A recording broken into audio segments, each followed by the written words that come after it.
I'd like to introduce Chris from Scotland, who has primary progressive MS. Welcome, Chris. Hello. Could you tell us when you first started noticing your MS symptoms? It was around about 2004. Mm-hmm. And how old were you at the time? Maths has never been my strong point, but I'd probably be about 55 by then, yeah. Right. And what were those symptoms? The symptoms came on as a sort of problem in terms of my bladder control, in terms of just feeling very tired and so on. So that's how it manifested. But it was a very slow, progressive sort of realization that I put it down to my age. Mm-hmm. So when were you actually diagnosed? I went for initial tests in 2005, and the reason I did that is that because I was falling down in the street. People were looking at me as though I was drunk, but I was losing balance and tripping over and falling in the street. Mm-hmm. So I went to the doctor and they referred me on to our local hospital to get some tests. And between 2005, it took the neurologist concerned about 2 years to tell me that I had MS.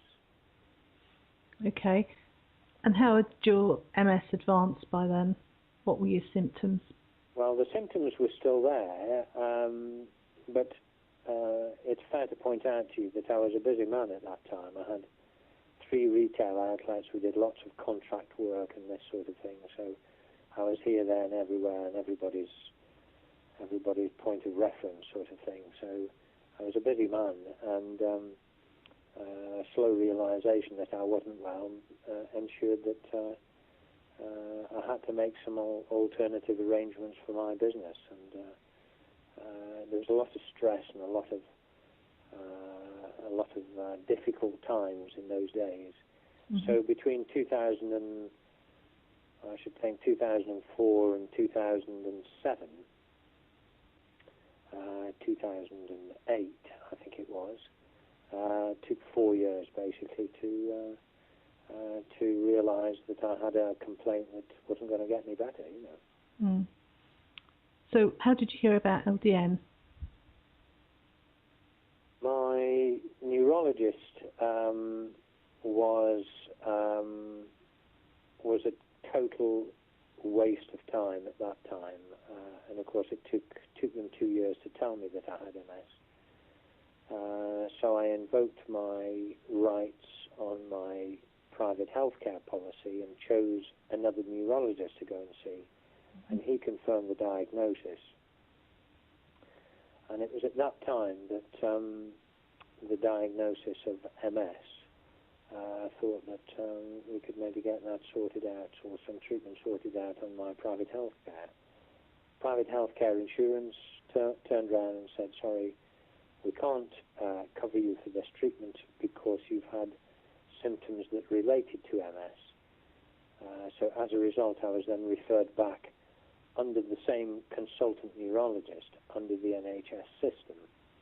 He wanted to give me a intravenous steroid treatment. I forget the name of it now, over a 3-day stay in hospital and so on. Mm-hmm.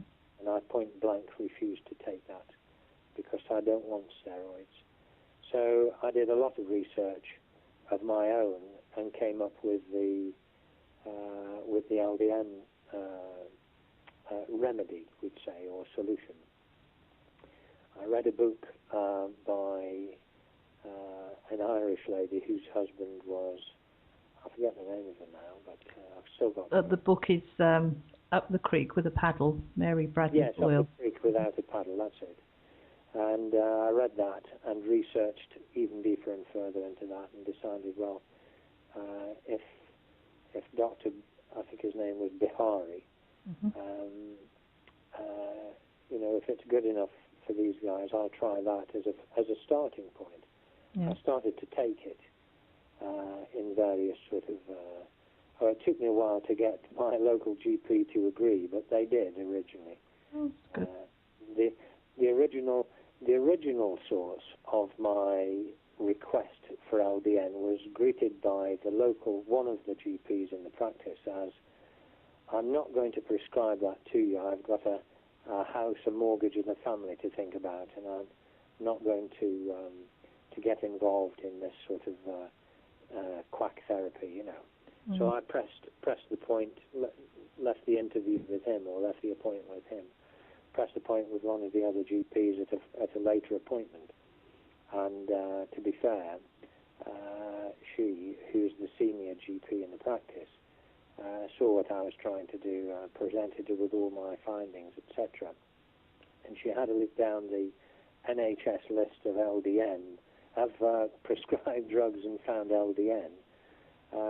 The problem being that LDN, as part of the NHS drugs listings, was there, but the filler in LDN was unfortunately as calcium carbonate. And my research through the drug company in Florida, whose name, again, I can't remember. But, Skip Lenz. Pardon? Dr. Skip Lenz. Yeah, that's it.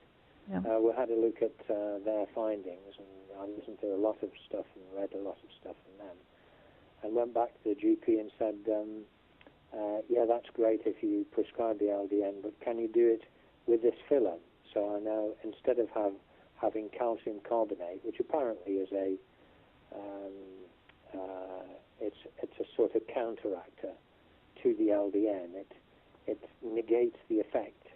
I now have a filler which is called Avicel, Mm-hmm. or I've never had anything other than Avicel, to be frank. So Avicel is the preferred filler for me, with LDN at varying between 3 and 4.5 milligrams, depending on how I'm feeling. And So, it's taken once a day. Mm-hmm. How did you find? This is all available through my local GP at no cost to me. Mm-hmm. Did you notice any introductory side effects? Yep, I had some great dreams, all sorts of weird and wonderful things for the first few weeks, but that settled down. Mm-hmm. And I now have LDN with absolutely no side effects whatsoever. So has LDN helped you at all?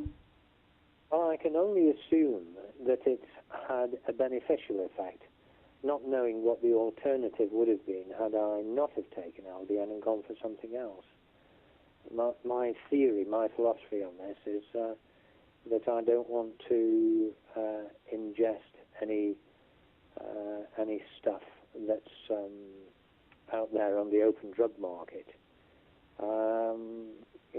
for the satisfaction of everyone except myself, So I prefer to go with the low bang of LDN rather than the big bang of some of the steroidal drugs and all this stuff, And I can only assume that the LDN is holding on to my MS condition and preventing it from progressing quite as quickly as I would otherwise normally have experienced, without the essential side effects of the steroid treatment.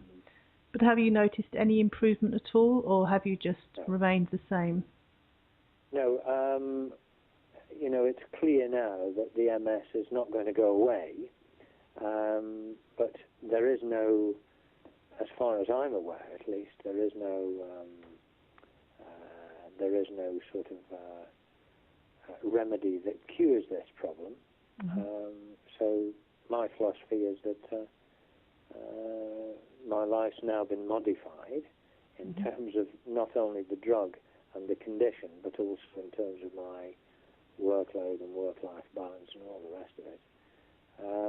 So I just keep taking the LDN, assuming that it's kind of holding on to where I was sort of 2 or 3 years ago, 3 or 4 years ago, in fact. But what I was trying to get there, Chris, Yes. this will be edited, but have you noticed any improvements at all in your bladder or fatigue or anything? Has it, I mean, is there anything that you've noticed is better? No. Okay. No. The answer is to that I still have the fatigue and I still have the difficult bladder control and all this sort of stuff, and various other essential parts of the MS. But I've never seen LDN as a cure. I've always only ever seen LDN as a means of holding on to my condition at the point at which I first started taking it, and slowing its progression. But most people notice as soon as they start taking it that their bladder starts to improve and the fatigue isn't quite as bad. And I was just wondering, in the 2 years that you'd taken it, if you had noticed any easing of your symptoms, not taking them away, but any improvement at all in any of your symptoms. Well, as I say, I remember quite clearly the chapter in the book that said that somebody had said, well, LDN isn't working, so I'll stop taking it. And their account of that was quite simply that within 3 days or so, they were all over the place. And they went back on the LDN and realized that LDN was in fact helping them. Yes. So I don't want to go down that route. Keep taking the LDN, keep taking the pills, doctor, Yeah. And, but your symptoms are exactly the same in severity as they were when you started. More or less. I don't see that there's been any great improvement at all. And I didn't mean great. I meant even slight improvement. No, it's I wouldn't say that it's in any way improved. Okay. I would say that it's held on to maybe a slight improvement when I first started taking it, that's for sure. But since then, it's kind of held on to it where it is, where it's at, So you think there was a slight improvement when you started? Yeah. Okay. Well, thank you very much for sharing your story with us, Chris. I really do appreciate it. It's a pleasure. Okay. Then you have a good day. Okay. Thank you. Okay. Bye-bye now. Bye-bye.